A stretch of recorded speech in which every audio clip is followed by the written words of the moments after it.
Bir çizgi hayal edin. Bu çizgi üzerinde bir uçta 0, diğer uçta 2 var.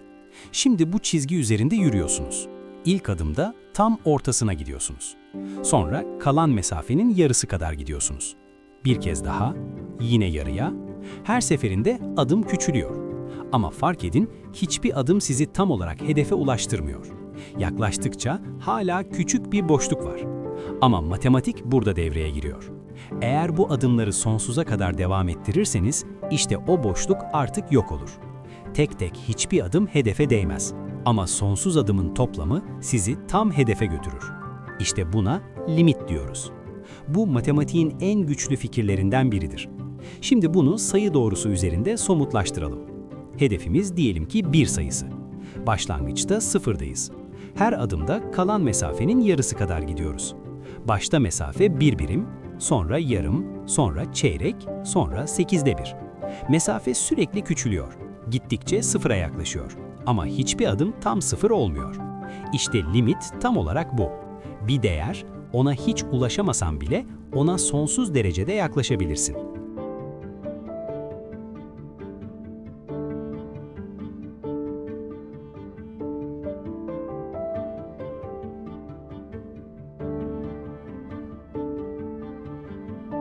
Şimdi bir fonksiyon grafiğinde görelim. X küp fonksiyonunu çizelim. Bakalım bir noktasında ne yapıyor? Burada dolu bir nokta var. Yani fonksiyon bu noktada tanımlı. Soldan bir nokta yaklaşırken değerler yavaş yavaş 0.5, 0.8, 0.95, 0.999, sağdan gelen noktada aynı şekilde biraz fazla. 1.1, 1.01, 1.001 ama sonunda her ikisi de hedef noktaya, yani 1 noktasına geliyor. Nokta grafikte var, fonksiyonun değeri de 1. İşte böyle durumlarda hem limit var hem de fonksiyon değeri var. Fonksiyon bu noktada sürekli. Şimdi kritik bir değişiklik yapalım. Aynı noktayı içi boş hale getiriyorum. Yani grafikte bir delik var. Ama yaklaşmayı tekrar izleyelim. Soldan gelen değerler 0.90, 0.99, 0.999. Sağdan gelenler 1.1, 1.01, 1.001. Yine aynı noktaya, yani 1 noktasına doğru ilerliyorlar. Ama o noktada fonksiyon tanımlı değil, bir delik var. İşte burada limitin önemli özelliğini görüyoruz. Fonksiyonun o noktada tanımlı olup olmaması önemli değil. Limit sadece yaklaştığınızda değerlerin nereye gittiğini sorar. Şimdi x küp fonksiyonunun başka noktalarına bakalım. Örneğin x 2'ye yaklaşırken fonksiyon çıktısı 8. X 3'e yaklaşırken 27.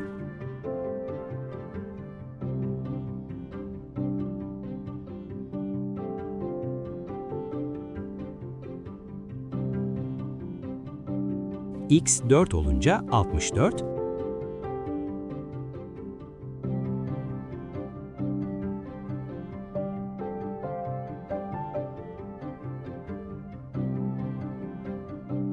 X 5'e yaklaşınca 125. Burada sadece yerine koymak yok. Fonksiyonun davranışını anlamaya çalışıyoruz. Peki bu sezgisel fikir matematikte nasıl kesin bir kurala dönüşür? İşte epsilon delta tanımı. Limitin matematiksel anlamı şöyle.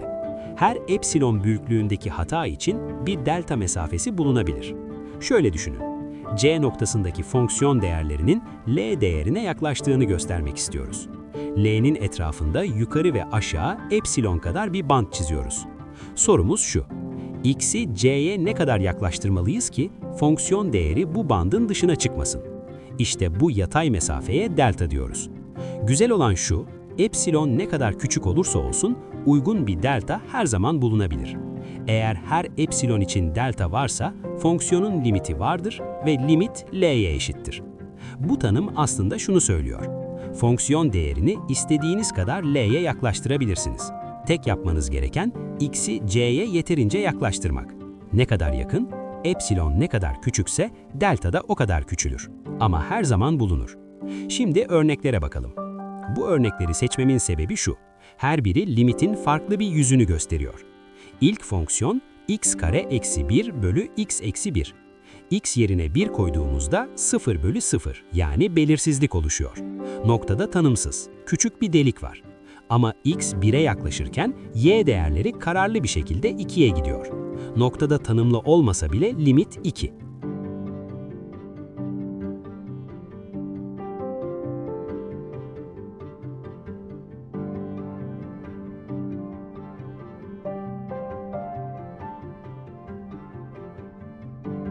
İkinci fonksiyon x kare bölü x. Sadeleştirdiğimizde y eşittir x. Ama x 0 olamaz. Noktada delik var. X 0'a yaklaşırken soldan ve sağdan değerler 0'a gidiyor. Limit 0.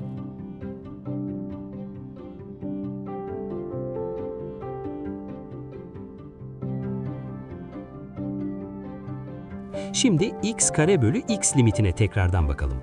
X 0'a giderken payda 0, payda da 0. Yani 0 bölü 0 belirsizliği ile karşı karşıyayız. Peki L'Hopital kuralı bu belirsizliği nasıl çözüyor?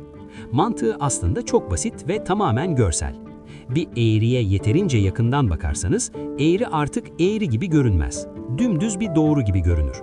İşte L'Hopital kuralının tüm sırrı bu. Bakın x küçüldükçe oran da 0'a yaklaşıyor. Ama bunu sayılarla değil gözle görelim. Orijine yaklaşıyoruz. X kare hala eğri görünüyor. Biraz daha yaklaşalım, eğrilik azalıyor. Daha da yakından neredeyse düz. Bir adım daha, bakın x kare artık bir doğru gibi ve son zoom'da tamamen düz. Eğri teğet doğrusuna dönüştü. X karenin sıfırdaki teğet eğimi 2x'ten 0. X'in eğimi zaten 1. Yani teğet doğruların eğimleri oranı 0 bölü 1 eşittir 0. İşte bu limitin ta kendisi. L'Hopital kuralı aslında şunu söylüyor. Fonksiyonların kendisine değil, teğet doğrularına bak. Çünkü 0'a yeterince yaklaşınca fonksiyon zaten teğetiyle aynı şey. Pay ve paydanın türevini almak tam olarak bu teğet eğimleri oranını bulmak. 0 bölü 1. Sonuç 0. Üçüncü fonksiyon x çarpı sinüs 1 bölü x. X 0'a yaklaşırken fonksiyon hızla yukarı aşağı sallanıyor. Ama önündeki x çarpanı hareketi sıkıştırıyor. Sallanımların genliği giderek küçülüyor. 0'a çok yakınlarda y değerleri x doğrusu ve eksi x doğrusu arasında kalıyor. Bu yüzden limit 0. Buna matematikte sıkıştırma teoremi diyoruz. Bir fonksiyon iki başka fonksiyon arasında sıkışıp kalırsa ve o ikisi aynı limite gidiyorsa, ortadaki de aynı limite gitmek zorunda.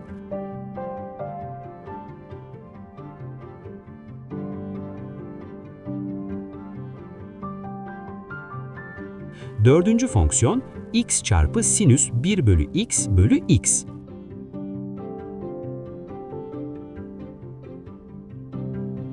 X 0'a yaklaşırken sallanımlar eksi 1 ile 1 arasında ve genliği sabit. Yani değerler tek bir sayıya odaklanmıyor. Limit yok.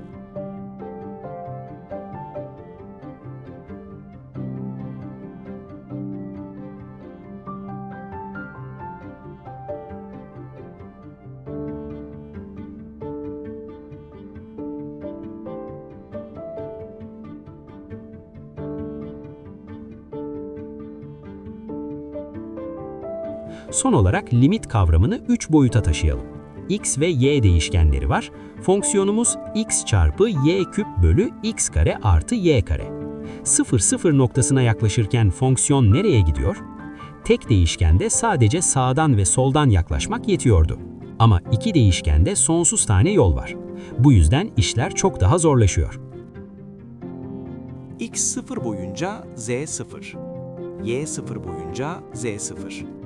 Y eşittir x boyunca x kare bölü 2, x 0'a giderken z 0.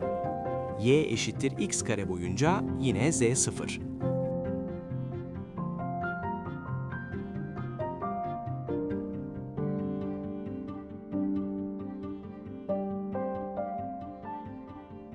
Kutupsal koordinatlarda ifade r kare çarpı cos teta çarpı sin küp teta. R 0'a giderken z 0. Limit 0.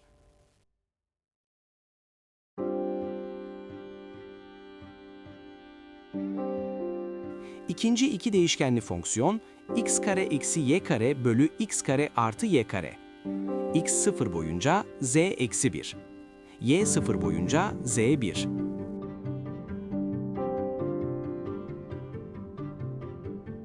Y eşittir x boyunca z 0.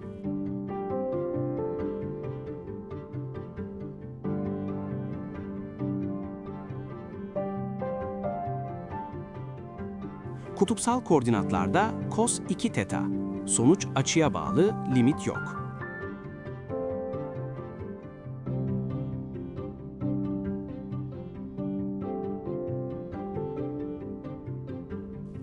Üçüncü iki değişkenli fonksiyon 2 çarpı x çarpı y bölü x kare artı y kare.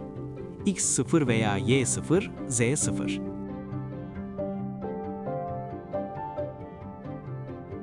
Y eşittir x, z 1.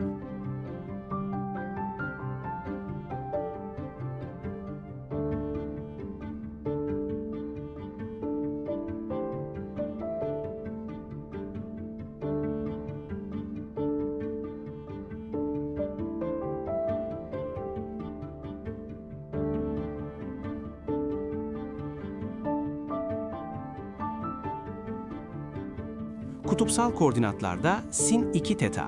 Açıya bağlı, limit yok. Özetle, çok değişkenli limitlerde tek bir yol yeterli değil. Tüm yönlerden aynı değere yaklaşmalı. Eğer farklı yollar farklı değer veriyorsa, limit yoktur. Kutupsal koordinatlar tüm yolları tek formülle kontrol etmemizi sağlar. Şimdi az önce yaptığımız hesapları gözlerinizle göreceksiniz.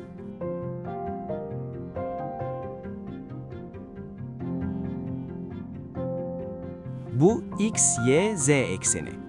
İşte x, y küp bölü x kare artı y kare fonksiyonumuzun 3 boyutlu yüzeyi. Her noktanın yüksekliği o noktadaki fonksiyon değerini gösteriyor. Renklere bakın. Mavi bölgeler düşük değerler, sarı turuncu bölgeler yüksek değerler. Ve bakın orijinle bir delik var. Fonksiyonumuz 0'a 0 noktasında tanımlı değil. Çünkü paydada x kare artı y kare var ve ikisi de 0 olunca 0'a bölme oluyor. Yüzeyi farklı açılardan görelim. Bakın bu eğer benzeri şekil. Orijin civarında yüzey nasıl davranıyor dikkatli izleyin. Hatırlayın, kutupsal koordinatlarda bu fonksiyon r kare çarpı cos teta çarpı sin küp teta olmuştu. Şimdi orijin etrafında bir çember çiziyorum. Bu çember etrafında dolanacağız. Bu sarı çizgi bizim yön vektörümüz. Orijinden çemberin üzerindeki noktaya gidiyor. Ve bu dikey çizgi o noktadan yüzeye kadar olan yüksekliği gösteriyor. Sol üstte 3 değerimiz var. Teta açımız, r yarıçapımız ve z yüksekliğimiz. Bunlar canlı olarak güncellenecek. Şimdi izleyin. Vektörümüz çemberin etrafında dönecek ve aynı anda çember küçülecek. Yani hem teta değişecek hem de r küçülecek. Spiral şeklinde orijine doğru yaklaşacağız. Bakın teta değişiyor, z değeri yukarı aşağı salınıyor. Ama dikkat edin, r küçüldükçe z'nin salınım genliği de küçülüyor. Z değeri giderek sıfıra yaklaşıyor. R artık çok küçük ve Z değerine bakın 0.0000 gibi bir şeyler. Neredeyse 0. Yakınlaşalım. Çember artık deliğin hemen kenarında. Vektör hala dönüyor ama Z değeri sıfırdan neredeyse ayırt edilemiyor. Son turlar. R 0.015'e kadar indi. Z'ye bakın 0.000 gibi bir şeyler. Pratik olarak 0. Geri çekilelim ve büyük resme bakalım. Ne gördük? Orijine ne kadar yaklaşırsak yaklaşalım, hangi açıdan bakarsak bakalım yükseklik sıfıra gidiyor. Çünkü r kare faktörü her şeyi eziyor. Ve işte sonucumuz limit 0.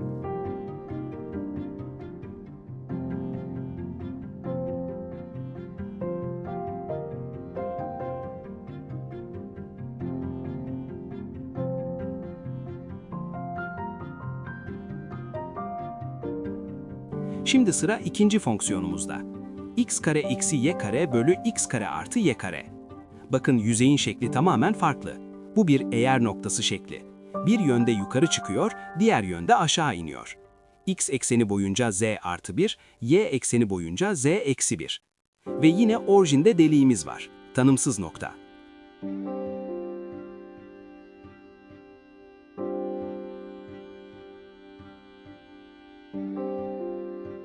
Kutupsal koordinatlarda bu fonksiyon cos kare teta eksi sin kare teta yani cos 2 teta olmuştu. Çemberimiz, vektörümüz ve göstergelerimiz hazır. Bu sefer bir de cos 2 teta değerini gösteriyorum. Önce çemberi sabit tutup sadece teta'yı döndürelim. İzleyin z değerini. Artı 1, sıfıra iniyor, eksi 1'e düşüyor, tekrar 0, tekrar artı 1. Tam bir dalga. Bu cos 2 teta'nın grafiği. Bakın bu nokta artı 1, x ekseni üzerinde. Bu nokta eksi 1, y ekseni üzerinde. Aynı çemberin üzerinde bambaşka yükseklikler. Bir tur daha dönelim. Bakın z sürekli +1 ile -1 arasında gidip geliyor. Şimdi kritik an. Çemberi küçültelim ve bakalım ne oluyor. Orijine yaklaştıkça z sakinleşiyor mu? Hayır. Bakın r küçülüyor ama z hala +1 ile -1 arasında gidip geliyor. Hiç sakinleşmiyor. Yakınlaşalım. R artık neredeyse 0 ama z'ye bakın hala +1 ile -1 arasında salınıyor. R ne kadar küçük olursa olsun bu salınım durmuyor. İşte bu düzlemler +1 ve -1 seviyelerini gösteriyor. Yüzey noktamız bu iki düzlem arasında sürekli gidip geliyor. İşte sorun burada. Sonuç teta'ya bağlı, r'den bağımsız. Hangi açıdan yaklaşırsanız farklı bir değer buluyorsunuz. Limit yoktur. Bir önceki fonksiyonda r kare faktörü salınımı eziyordu. Burada r hiç yok. Teta tek başına kalmış ve teta'ya bağlı bir ifadenin limiti olmaz.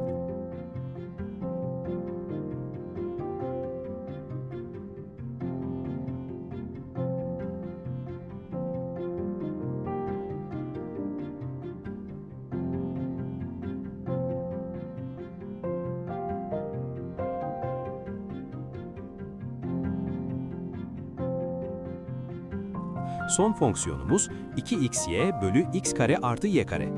Bakın bu yüzey bir öncekine benziyor ama 45 derece döndürülmüş.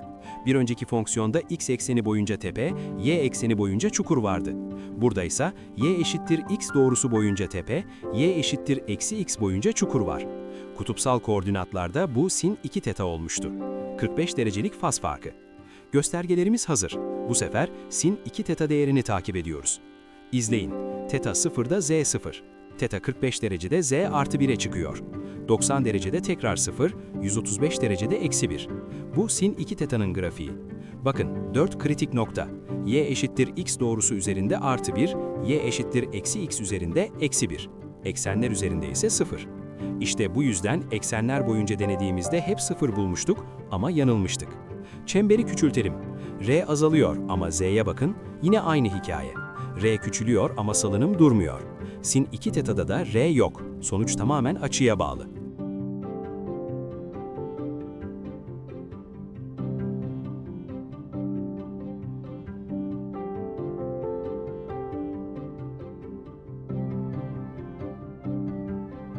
Yakınlaşalım. R neredeyse 0 ama Z hala +1 ile -1 arasında dans ediyor. Teta'ya bağlı, limit yoktur. Bu fonksiyon özellikle tehlikeliydi. Çünkü eksenleri denediğimizde hep 0 çıkıyordu. Eğer sadece x eşittir 0 ve y eşittir 0 boyunca deneseydiniz, limit 0'dır diye düşünecektiniz. Ama y eşittir x dediğiniz anda sonuç 1 çıktı. Tek bir yolun farklı sonuç vermesi yeterli.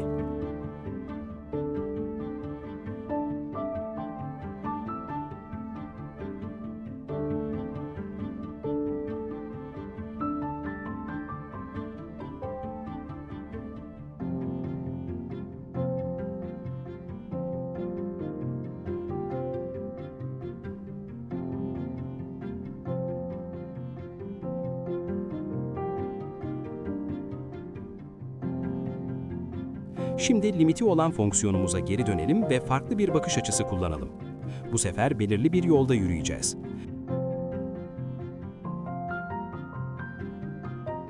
X-Y düzleminde y eşittir x doğrusunu çiziyorum. Bu bizim yürüyeceğimiz yol. Ve bu doğrunun yüzey üzerindeki karşılığı x kare bölü 2, bir parabol şeklinde. Bakın, yüzeyin üzerinde güzel bir eğri oluştu. Şimdi bir noktayı bu yol üzerinde yürüteceğim. Alttaki sarı nokta yol üzerinde, üstteki teal nokta yüzeyde. Aradaki kesikli çizgi yüksekliği gösteriyor. Koordinatlar da canlı güncelleniyor. Orijine yaklaşalım. Değerler küçülüyor. Z neredeyse 0. Yakınlaşalım. Dikey çizgi neredeyse kayboluyor. Çünkü yükseklik 0'a çok yakın. Şimdi diğer tarafa geçelim. Negatif tarafta da aynı şey oluyor. X kare bölü 2 her zaman pozitif ve orijine yaklaştıkça 0'a gidiyor. Şimdi noktamızı ileri geri yürütelim ve iz bıraksın. Bakın, yüzey üzerinde bir eğri oluşuyor. Bu eğri tam da x kare bölü 2 parabolü. Orijinden geçerken dikkat edin, z tam 0. Nereden gelirseniz gelin, bu yol üzerinde z 0'a gidiyor ve sonucumuz limit 0. Bu yol bize limiti görsel olarak kanıtladı.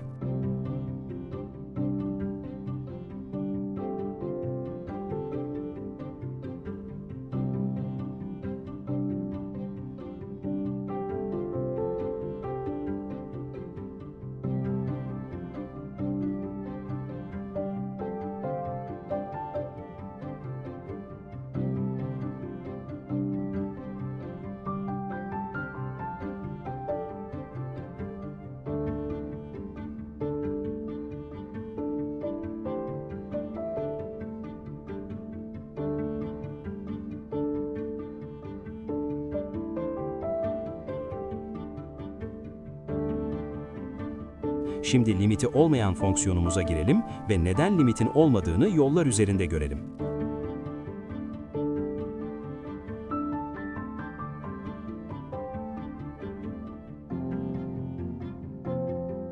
Yol 1. Y eşittir 0. İlk yolumuz x ekseni. Fonksiyona y yerine 0 koyunca sonuç 1. Bakın, yüzey üzerinde z eşittir 1 de dümdüz bir çizgi var. Noktamız x ekseni boyunca ilerliyor. Z her yerde 1. Orijine yaklaşıyoruz. Hala 1. Sonuç 1. Yol 2. X eşittir 0. İkinci yol y ekseni. Sonuç eksi 1.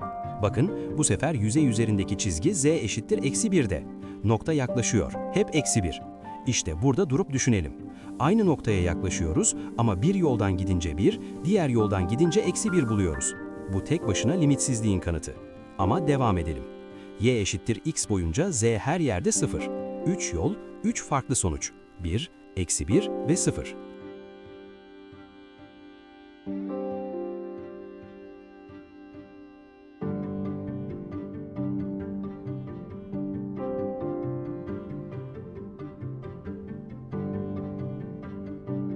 Yol 4. Y eşittir x kare. Bu bir parabol. Bakın, eğri yüzey üzerinde güzel bir şekil çiziyor. Nokta orijine yaklaştıkça z 1'e yaklaşıyor.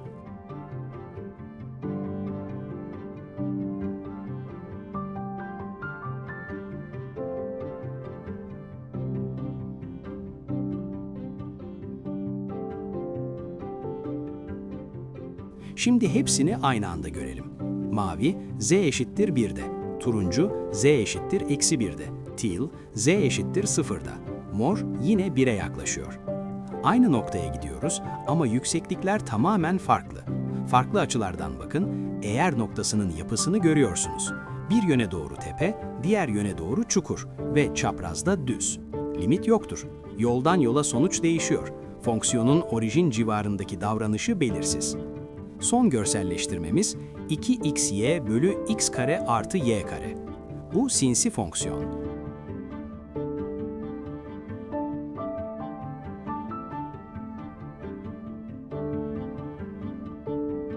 Yol 1.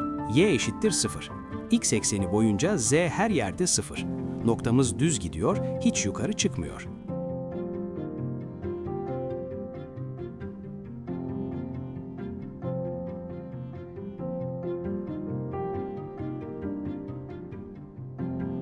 Yol 2. X eşittir 0. Y ekseni boyunca da z 0. İki yoldan da 0 çıktı. Birisi aceleye gelip limit 0'dır diyebilir.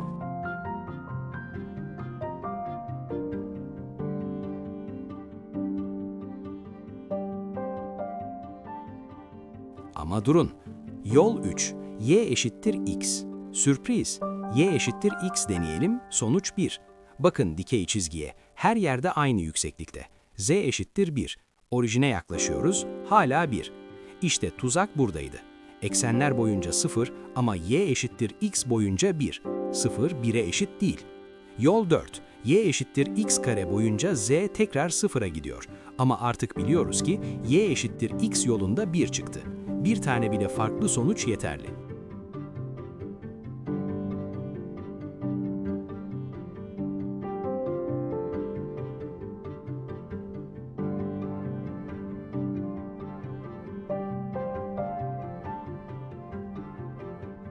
Hepsini görelim. X ve y eksenleri boyunca düz, 0'da. Y eşittir x boyunca yukarıda, 1'de. Y eşittir x kare boyunca yine 0'a gidiyor. Bu fonksiyon gerçekten sinsi. Çünkü çoğu yolda 0 veriyor. Ama tek bir çapraz yol her şeyi bozuyor. Limit yoktur. Ve işte çok değişkenli limitlerin en önemli dersi bu. Tek değişkende sağdan ve soldan yaklaşmak yetiyordu. Çok değişkende sonsuz tane yol var. Hepsinde aynı sonucu almak zorundasınız. Bir tanesi bile farklıysa limit yoktur. Kutupsal koordinatlar ise bize tüm yolları tek seferde kontrol etme gücü verir. Peki bu videoda ne öğrendik? Limit, bir fonksiyonun bir noktaya yaklaşırken nereye gittiğini sorar. O noktada tanımlı olup olmaması fark etmez. Epsilon delta bu sezgiyi kesin bir dile döker. Sıkıştırma teoremi limiti dolaylı yoldan bulmamızı sağlar. Çok değişkende tek bir yol yetmez, tüm yollar aynı sonucu vermeli ve kutupsal koordinatlar bu kontrolü tek seferde yapmanın en zarif yoludur.